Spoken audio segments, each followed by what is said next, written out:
Je suis contente et stressée surtout parce qu'aujourd'hui j'aimerais vous inviter à participer à l'Imaginarium Challenge. Après des mois et des années d'hésitation, j'ai enfin créé mon challenge de lecture. Je suis trop contente. Donc l'Imaginarium Challenge, qu'est-ce que c'est? Tout simplement un challenge de lecture comme on en trouve plein sur Booktube et sur Bookstagram, etc. etc. où on va avoir des menus et des catégories et où le but c'est tout simplement de lire des livres qui correspondent aux catégories imposées. Mais surtout, l'Imaginarium, c'est un challenge qui célèbre l'imaginaire et c'est en fait la seule règle du challenge, c'est de lire des livres qui appartiennent au domaine de l'imaginaire. Alors ça peut être de n'importe quel genre en fait, tant que ça contient de l'imaginaire, que ce soit dans un monde de fantaisie complètement inventé ou que ce soit du fantastique où on a juste une petite pointe de surnaturel, d'imaginaire, etc. Ça peut être de la SF, vraiment c'est très très libre. La seule et unique règle, c'est de lire des livres qui contiennent au moins un minimum d'imaginaire. Après, vous interprétez ça comme vous voulez. Du coup, ce challenge commence le 1er mars et se termine le 30 avril. Il dure donc 2 mois et il contient 2 menus de 3 catégories chacun, plus une.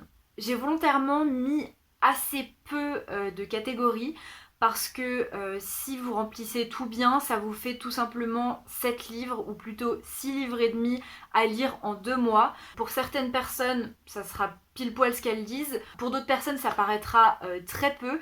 Mais voilà, je voulais pas que ce soit un challenge où le but c'est de lire le plus de livres possible en un minimum de temps.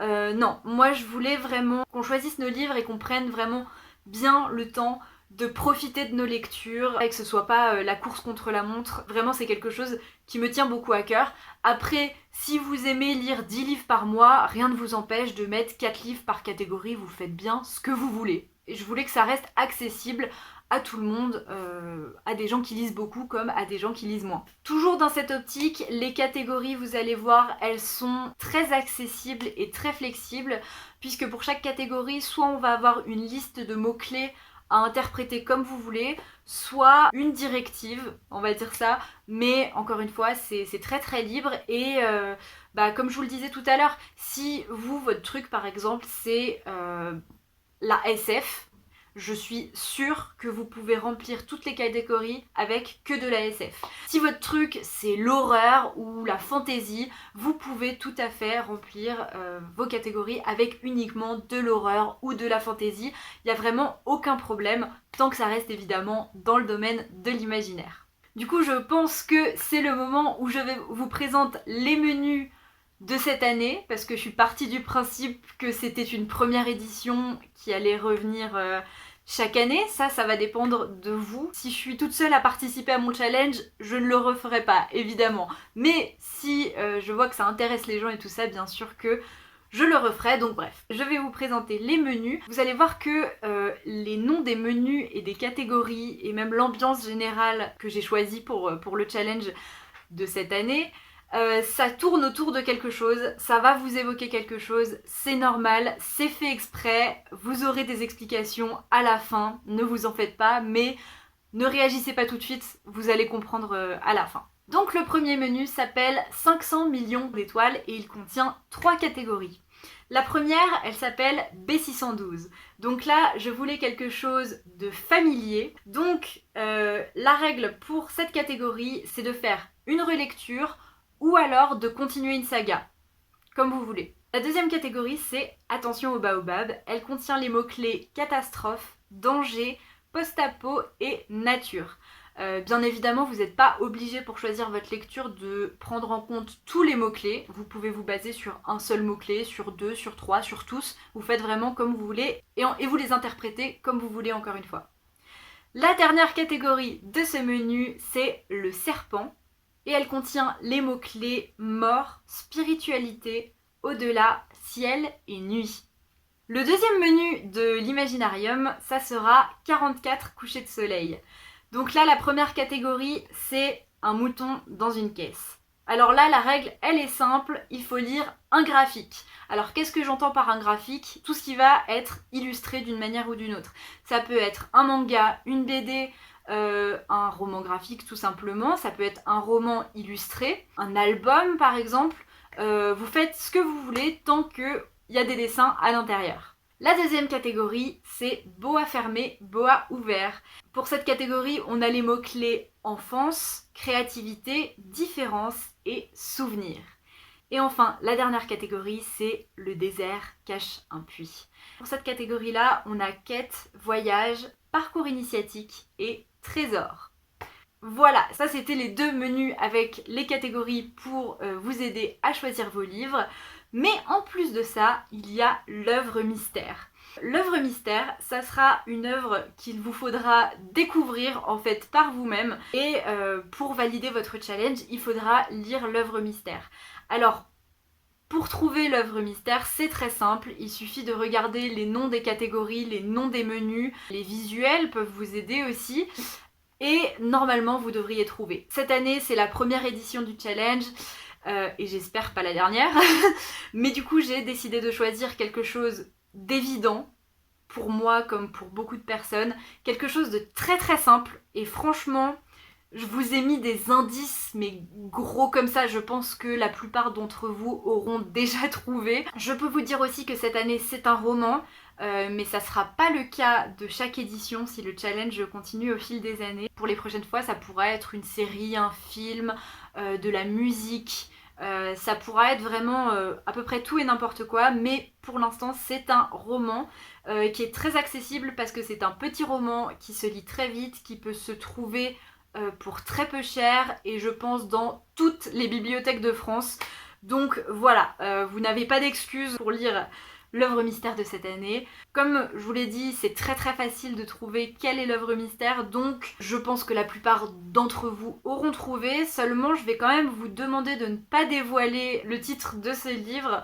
Pour ceux qui n'auraient pas trouvé, on va les laisser chercher encore un petit peu. Et l'œuvre mystère sera dévoilée une semaine avant la fin du challenge, pour que ceux qui n'ont pas pu la lire, ceux qui n'ont pas trouvé, puissent quand même valider leur challenge. Dernier point sur le challenge du coup, comment participer? Parce que je suis partie du principe que tout le monde ici connaissait à peu près le principe des challenges de lecture tels que le Pumpkin Autumn Challenge, le Cold Winter.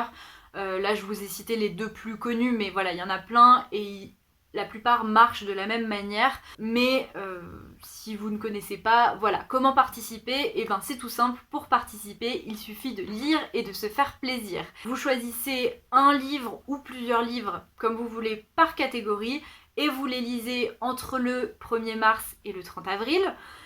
Mais personne ne va être derrière votre dos à vous dire tu n'as pas bien rempli cette catégorie, ce livre ne correspond pas à cette catégorie, etc. etc.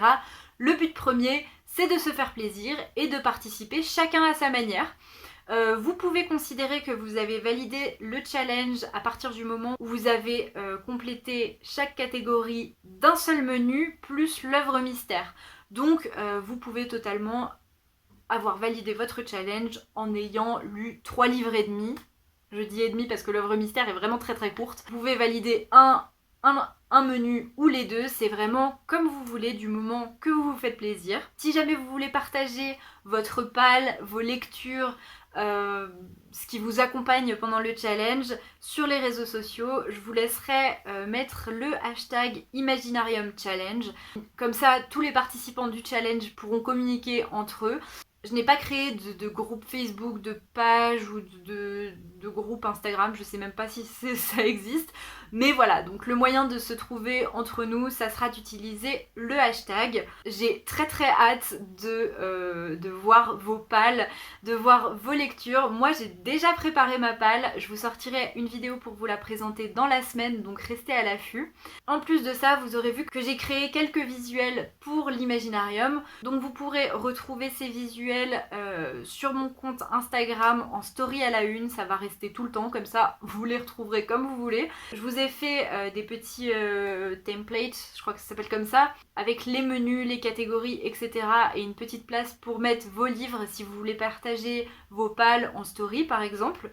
Et les illustrations seules seront aussi disponibles en story à la une. Mais comme je ne pouvais pas vous laisser comme ça, j'ai créé aussi 2 petits marque-pages. Ils sont en accès totalement gratuit, mais il faut avoir une imprimante. Voilà. Vous verrez, il y a un lien dans la description qui mène vers un Google Doc. Et dessus, il y aura les 2 marque-pages que vous pourrez imprimer et découper. Je vous les mets là pour que vous voyez à petit peu près à quoi ça ressemble. J'espère que tout ça vous plaira.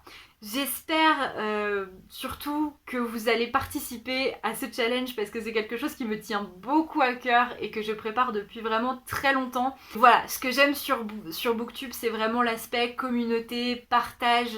Et vraiment, je trouve que les challenges de lecture, c'est parfait pour ça. Je vous avoue que j'ai toujours cette idée en tête que je vais être la seule à participer à mon propre challenge et que personne ne va participer. Mais je vais essayer de rester positive. Donc voilà, dites-moi en commentaire si vous comptez participer à mon petit challenge et quel livre peut-être vous avez en tête déjà pour votre PAL. Et surtout, pour la première fois en 3 ans de Booktube, je vais vous demander de partager cette vidéo à vos amis, à qui vous voulez, mais partagez s'il vous plaît parce que j'aimerais vraiment beaucoup qu'un maximum de gens puissent participer et venir échanger avec nous. Vraiment, ça me plairait beaucoup si ça pouvait marcher cette histoire. Donc voilà, en attendant la prochaine vidéo qui du coup sera ma palle pour l'Imaginarium, je vous souhaite de très belles lectures et à bientôt!